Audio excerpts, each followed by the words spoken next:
दिल की आवाज। मीता अभी कुछ देर पहले ही करवा चौथ की कथा सुनकर वापस आई थी। भूख प्यास तो उसे व्रत में कभी महसूस नहीं हुई थी, लेकिन इस समय जो चाय की आदत है उसकी वजह से सिर भारी हो रहा था। साथ ही दिल और दिमाग दोनों की आपस में खींचातानी चल रही थी। वो खुद ही परेशान थी कि दिल की सुने या दिमाग की।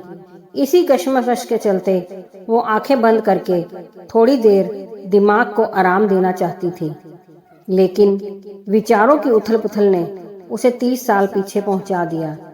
जब उसने कॉलेज में पहली बार राजीव को देखा था और कैसे दोनों की पहली बार नजरें मिली और फिर दिल मिले और दोनों ने जन्मों जन्मों के साथ निभाने की कस्में खा ली, लेकिन मीता के माँ बाप को ये रिश्ता मंजूर नहीं था, क्योंकि दोनों के परिवारों के रहन सहन के स्तर में जमीन आसमान का फर्क था। मीता एक उच्च खानदान से थी और उसके पापा शहर के जाने माने रईस थे और वो अपनी बेटी के लिए ऐसे ही परिवार के लड़के की तलाश में थे, जबकि राजीव एक मध्यम वर्गीय परिवार से था और खुद भी अभी अच्छी नौकरी की तलाश में संघर्षरत था। ऐसे में जब मीता के लिए सुरेश का रिश्ता आया, जो कि मीता के पापा की पसंद थी, तो मीता कुछ भी बोल नहीं पाई, क्योंकि राजीव चाहता था कि वो शादी तभी करेगा जब अपने पैरों पर खड़ा हो जाएगा। मीता अपने प्यार को दिल में दबाकर और मीठी यादों को साथ लिए सुरेश की दुल्हन बनकर ससुराल आ गई। मीता के ससुराल वाले कुछ अलग ही तरह के लोग थे। जिस तरह के ससुराल का सपना मीता ने देखा था, उसमें तो वो दूर दूर तक भी फिट नहीं बैठते थे, लेकिन मीता ने एक बहू, पत्नी और भाभी के हर फर्ज को पूरा किया। कभी किसी को शिकायत का मौका नहीं दिया।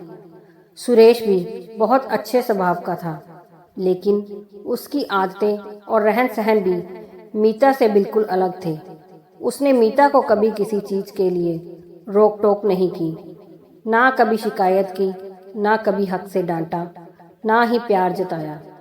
बस दोनों अपने पति पत्नी के रिश्ते को निभाते रहे और उनके परिवार में 2 प्यारे से बच्चे भी आ गए। कहते हैं कि साथ रहते रहते कभी ना कभी तो प्यार हो ही जाता है। मीता भी सुरेश को बहुत पहले से ही दिल से अपना मान चुकी थी। उसकी हर जरूरत और दुख सुख का जी जान से ध्यान रखती थी, लेकिन दिल के एक कोने में तो अभी भी राजीव ने अपना कब्जा जमाया हुआ था, जिसके साथ उसने जन्म जन्म साथ जीने मरने की कस्में खाई थी। लेकिन जिस दिन से सुरेश के साथ 7 फेरे लिए, उसने राजीव को दोबारा देखा भी नहीं था और ना ही कभी कोशिश की। औरत अपनी मर्यादा जानती है, और आज जब पंडित जी ने करवा चौथ की कथा सुनाने के बाद कहा कि सब सुहागने अपने हाथ में जल लेकर अपने पति का नाम लेकर प्रार्थना करें कि मुझे जन्म जन्म यही पति मिले, तो उसने सुरेश का नाम लेकर ईश्वर से ये प्रार्थना की, प्रभु इस जन्म में मेरा और सुरेश का साथ हमेशा बनाए रखना। हम दोनों को जितनी जिंदगी है कभी अलग मत करना, लेकिन अगले जन्म में मुझे मेरा प्यार अवश्य लौटा देना। और आज पहली बार मीता को लग रहा था कि वो जिंदगी के हर फैसले दिमाग से लेती रही है और भगवान से जब भी कुछ मांगा तो हमेशा हर स्त्री की तरह अपने पति, बच्चों और परिवार के लिए मांगा। आज पहली बार उसने अपने दिल की आवाज को सुना और भगवान से अपने लिए कुछ मांगा है।